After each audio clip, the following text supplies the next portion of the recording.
কৰা বন্ধ কৰক ভোটাধিকাৰ কটল কৰা বন্ধ কৰক ভোটাধিকাৰ কটল কৰা বন্ধ কৰক খিলঞ্জীয়া ভোটাধিকাৰ কটল কৰা বন্ধ কৰক এই অন্যায় সহ্য কৰা নহব নিৰ্বাচনী আয়োগ হুঁচিয়াৰ নিৰ্বাচনী আয়োগ হুঁচিয়াৰ নিৰ্বাচনী আয়োগ হুঁচিয়াৰ নিৰ্বাচনী আয়োগ হুঁচিয়াৰ খিলঞ্জীয়া ভোট কটল কৰা বন্ধ কৰক খিলঞ্জীয়া ভোট কটল কৰা বন্ধ কৰক খিলঞ্জীয়া ভোট কটল কৰা বন্ধ কৰক খিলঞ্জীয়া ভোট কটল কৰা বন্ধ কৰক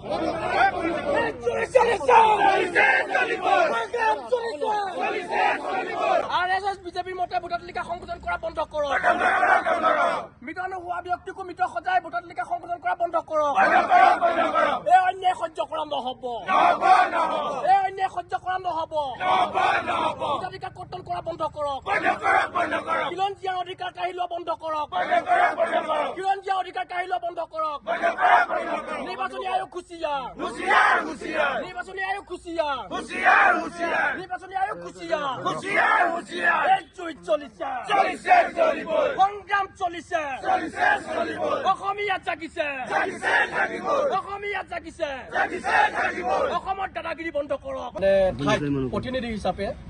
আমাৰ শিৱসাগৰ মাননীয় কাৰ্যবাহী দণ্ডাধীশ ডাঙৰীয়া আমাৰ মাজত উপস্থিত আছে গতিকে আমি স্মাৰক পত্ৰখন পাঠ কৰিব খুজিছোঁ সকলোৱে শুনিব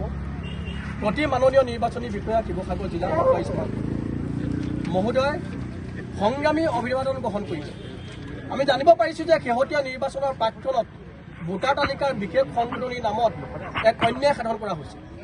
অসমৰ বিভিন্ন ঠাইৰ লগতে শিৱসাগৰতো কেইবা শতাধিক খিলঞ্জীয়া লোকৰ ভোট কৰ্তন কৰি গণতান্ত্ৰিক অধিকাৰ সৰ্ব কৰাৰ চেষ্টা কৰা হৈছে জীৱিত লোকক মৃত সজোৱাৰ লগতে স্থানান্তৰ নোহোৱা ভোটাৰক স্থানান্তৰ দেখুৱাই এক বিসংগতিপূৰ্ণ ভোটাৰ তালিকা প্ৰস্তুত কৰা হৈছে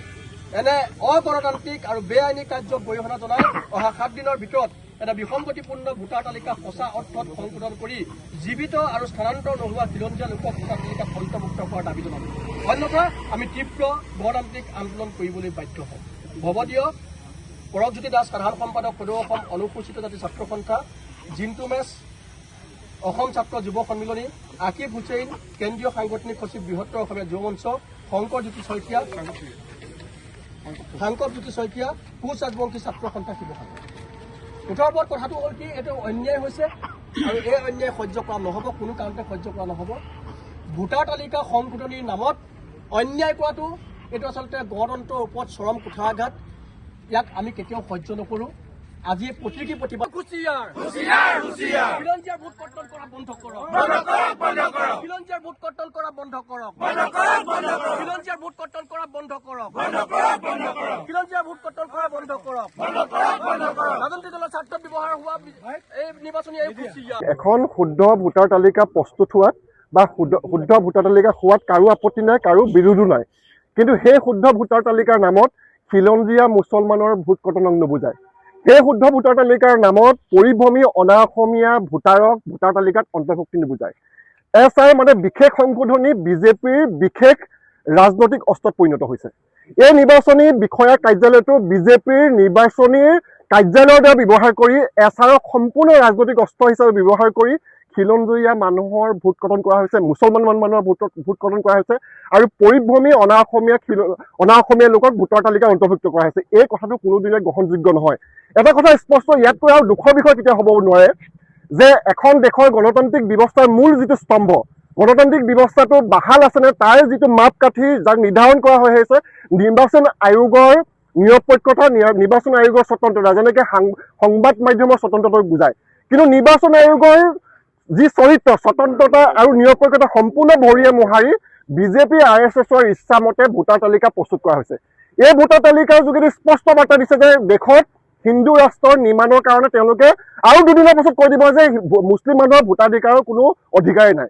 গতিকে তেওঁলোকে নিয়াৰ কথা কৈ আছে কিন্তু মই সুধিব বিচাৰিছোঁ যে শিৱসাগৰত নিয়া ক'ত আছে শিৱসাগৰত জীৱিত খিলঞ্জীয়া মুছলমানৰ ভোট কৰ্তন কৰা হৈছে স্থানান্তৰ দেখুৱাই পিনি তেওঁলোকে ভোট কৰ্তন কৰা হৈছে অনা অসমীয়া পৰিভ্ৰমী মানুহক ভোটাৰ তালিকা অন্তৰ্ভুক্ত কৰা হৈছে এই কথাটো সম্পূৰ্ণ অগণতান্ত্ৰিক আৰু গণতন্ত্ৰৰ যিটো মৌলিক অধিকাৰ মানুহৰ ভোটাধিকাৰৰ যিটো মৌলিক অধিকাৰ এই অধিকাৰ খৰ্ব কৰা হৈছে আচ্ছা নিৰ্বাচন হ'ল এটা গণতান্ত্ৰিক প্ৰক্ৰিয়া আজি নিৰ্বাচনী আয়োগ তেওঁ আচলতে নিৰপেক্ষ হ'ব লাগে কিন্তু আমি দেখা পাইছোঁ এই নিৰ্বাচনী আয়োগে কোনোবা এটা ৰাজনৈতিক দলৰ বিশেষকৈ শাসকীয় পক্ষৰ পকেটত সোমাই আচলতে এই এছআৰ নামৰ যি বিশেষ সংশোধনী যিটো প্ৰক্ৰিয়া এই প্ৰক্ৰিয়াটোক আচলতে তেওঁলোকে ব্যৱহাৰ কৰিছে। আমি দেখা পাইছো যে যিসকল লোক জীয়াই আছে তেওঁলোকক মৃত সজাই পেলোৱা হৈছে আৰু তেওঁলোকৰ ভোটাধিকাৰ কৰ্তন কৰা হৈছে। আমি দেখা পাইছো যিসকল স্থানান্তৰিত হোৱা নাই তেওঁলোকক স্থানান্তৰকৰণ কৰি দেখুৱাই এই ভোটাৰ তালিকাত নামবিলাক তেওঁলোকক কৰ্তন কৰা হৈছে। এয়া সম্পূৰ্ণৰূপে অন্যায়। অনুসূচিত জাতি ছাত্ৰ সন্থাই এনেকুৱা ধৰণৰ কাৰ্যক ধিক্কাৰ জনাইছে আৰু লগতে ক'ব খুজিছো এই বিজেপি দলটোৱে তেওঁলোকৰ যি স্বৈৰাচাৰী যিটো নীতি, তেওঁলোকৰ যি আচলতে অগণতান্ত্ৰিক যিটো চৰিত্ৰ, এই চৰিত্ৰ অক্ষুণ্ণ ৰাখি যদি তেওঁলোকে কাম কৰিম বুলি ভাবিছে তেনেহ'লে তেওঁলোকে মূৰ্খ স্বৰ্গত বাস কৰিছে। ইয়াৰ বিৰুদ্ধে প্ৰতিবাদ কৰিবলৈ আমি অসমীয়াৰ সন্তান এতিয়াও জীয়াই আছো।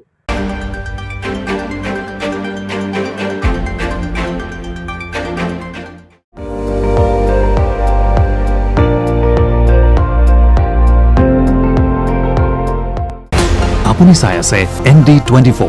সৰ্বশ্ৰেষ্ঠ নহয় সৰ্বোত্তমৰ দৌৰ।